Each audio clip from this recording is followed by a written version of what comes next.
Since reformatting the unboxing into a figure review show, I inadvertently ignored it. One episode in the last 3 years of the unboxing? That's pretty bad. It's time to rectify that with a project that I've been meaning to do since the beginning of 2020, and that's reviewing the line of action figures of Power Players, brought to you by Playmates. Players, play for another day, cause I to play.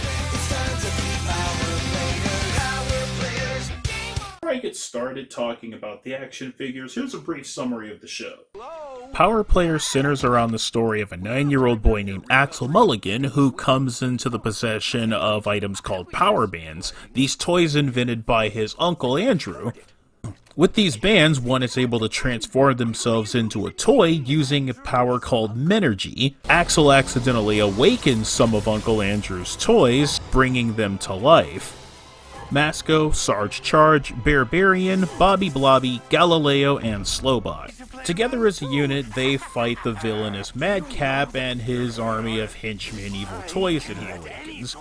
The show is produced by Zag Tunes under the Zag Heroes lineup, and if that name sounds familiar, they're also the same team behind Miraculous, Tales of Ladybug, and Cat Noir, and Zack Storm Super Pirate. Power Players in and of itself, it's a very strange concept, but also fascinating at the same time. Watching toys battle each other over the fate of the world, it feels a little bit like a concept that you dream up in your head, and watching it in execution, the show comes off as like a combination of Toy Story and Small Soldiers, splashed with maybe a little bit of Teenage Mutant Ninja Turtles.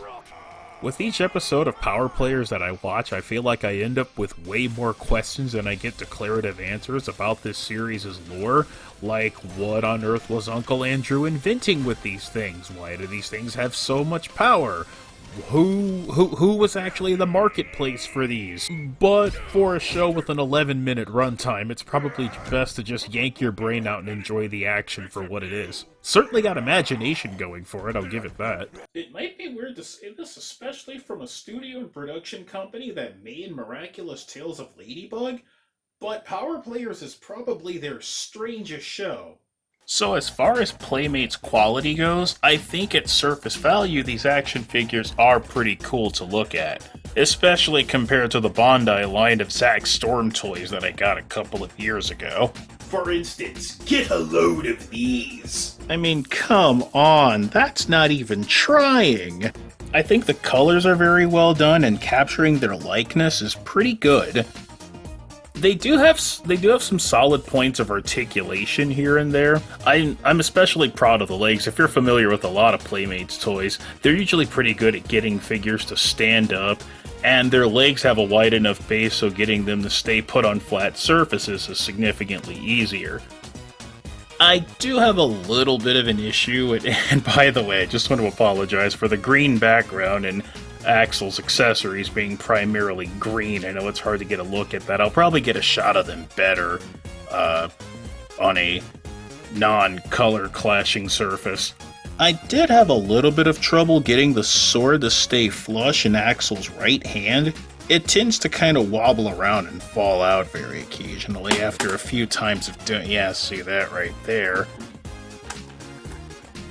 And it's a little bit distressing, and these are right out of the box too. I didn't even put a lot of pressure on that, so yeah, that's a thing I've got to cope with. The head doesn't really turn all that well. That matter, the helmet kind of puts me in the mind of like Zero from Mega Man. His shoulder joints feel pretty good. Moving them up and down doesn't feel like you have to apply a great deal of stress to them. And his arms are capable of bending in a lot of various forms. In a lot of various ways, sorry. So, I think that he's pretty solid overall. A pretty decent toy. Looks great. Handles alright. I just have a problem with that sword. I think one of the reasons why I like Barbarian is that he may not have a lot of points of articulation or a lot of extra features, but I think as far as likeness goes, they did a pretty good job with him. Very basic, a couple of arm motions here and there. His helmet doesn't really come off, his warrior headdress doesn't really come off. Not really a lot to say about Barbarian, but he looks pretty cool. It probably would have been a little bit too much to ask of the plastic mold. I think it would have been funny if they'd actually made him like a little bit vinyl and a little bit fuzzy, because one of the running gags in the show is that all the characters tease him for being a fuzzball. I thought that would have been a nice touch. They missed an opportunity to give him a squeaky hammer. As far as the basic lineup ones, I feel like Masko and Madcap are probably two of the more disappointing ones. And it's not really their fault, it's just that, well, because of Madcap's size, he's actually like way bigger than this. When you look at his dimensions in the show, he's roughly twice Axel's size, so I guess they shrank him down just for scale. I think he looks pretty cool, but like Barbarian, not really a lot you can do with him articulation-wise.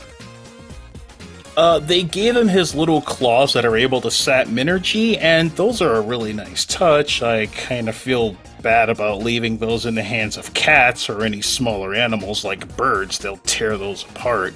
And it is impressive that if there is any feature on this one that I like, is that his jaw does kind of move up and down. Alright, Axel, you're going to give me those power bands now. You know, I'm actually the size of a real human child when I'm not in the battle suit. I realistically could just throw you in the garbage can. Huh. You know, when you put it that way, this premise is almost a little bit silly. Yeah, with Masko, there is a deluxe version of him that actually stretches, since his character in the show is a stretchy luchador. I would have thought that maybe the basic line would have had, like, perhaps some parts, like maybe his arms or legs, that stretched a little bit, but I guess that's what the deluxe one is for. I didn't get my chance to get a hands on that one, or the deluxe talking Axel. But he is the only one that has an alternate swapped head, which is a thing that he does in the show every now and then. I'm not really sure what it does, or if it grants him any abilities that he doesn't already do. I mean, it's an alternate swap head, but I kind of dig it. It makes me think of Zangief's The Geef costume. Put a lot of work into that one, didn't you, Capcom? And then there's probably my favorite of the basic line of figures, and probably my favorite character in the show. There's Galileo. He's the only one that has, like, a functioning interactive weapon. I was actually caught off guard that this thing fires. And it actually fires with a decent amount of velocity. If I can get this for the capture here. Having malfunctions. There it goes. What are you going to do? Fire that at me? Well, I thought it'd knock him over. So, yeah, there's a lot going on with Galileo here. He actually bends at the torso area, so he's already one of the more nimble figures. He kind of reminds me of some of the old Teenage Mutant Ninja Turtle lines. Yeah, I definitely think that Galileo is the most fun of this lineup. Masko head there, that shouldn't be. I don't want to try and sound too spoiled. I was kind of hoping that his little tail cell phone camera that he uses to shoot things on the interwebs. By the way, in like the show's lore, can you imagine how awesome of a toy it would be if like the little camera phone that he has attached to his tail really had a real internet uplink? Like TikTok would go crazy with that, and that'd be a pretty advanced toy. He's also the only other one that has like a mouth that has joints on it that you can manipulate. And I think that's pretty cool. He's easily my favorite of this line. I guess it is fitting that he'd have the most agility out of the figure, since he's like the most flamboyant and showboaty character in the show. It really would have made me interesting to see what would have happened if they'd put a Bobby Blobby in this set. And then there's Sarge Charge, who I really feel like is the most boring out of these. There just isn't really a lot going on with them. Like, he does have a backpack that detaches, but there really isn't anything going on there to make it particularly interesting. It's just sort of something to put on. With his bazooka, I was actually pretty upset that, or I was actually pretty let down that his bazooka didn't have a fiery missile. I thought that probably would have salvaged him a little bit. It would have put me in the mind of some of the old G.I. Joes that they used to make.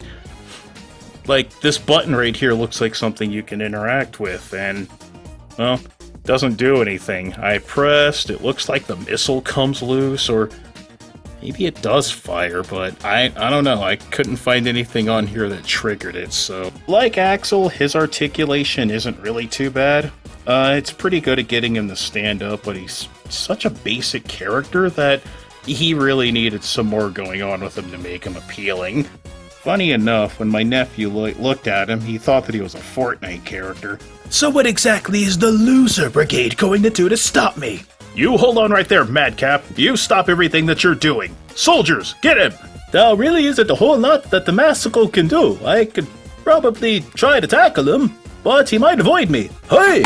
Nah, just leave it up to me. Barbarian will use the crushing power of his hammer to stop you. So where do I think some of these lie? I feel like Axel and Sarge Charge are probably a C- and a B+, respectively. Axel's gadgets aren't impressive, but the sword and shield is something to interact with, so that's kind of decent. Holding them is a little bit awkward, and both of their articulation is pretty solid. Would have liked it if Sarge Charge's missile launcher bazooka actually worked, but what can you do? With only an alternate head to toggle with, this kind of leaves Masko a touch disappointing. But as far as a basic action figure goes, he's okay. C-. Barbarian and Madcap are both the least agile, but they do look pretty cool. C averages for both, I guess. I didn't really have a lot going for them going in, but I think that their likenesses are both really neat. So they both get passing grades for me. And the entire lineup is salvaged by the Todd Habercorn talking lizard. Galileo gets an A+ for me, and probably brings the average of these lineup of toys up to, say, a B average. I don't mean to be overly harsh to a basic line of figures. I think as displayable collectibles, the Power Player line looks pretty, so I think they can salvage that. Well, thank you for watching this episode of the Unboxening. I hope to do more of these. I've got quite a few other figures to talk about. Laters!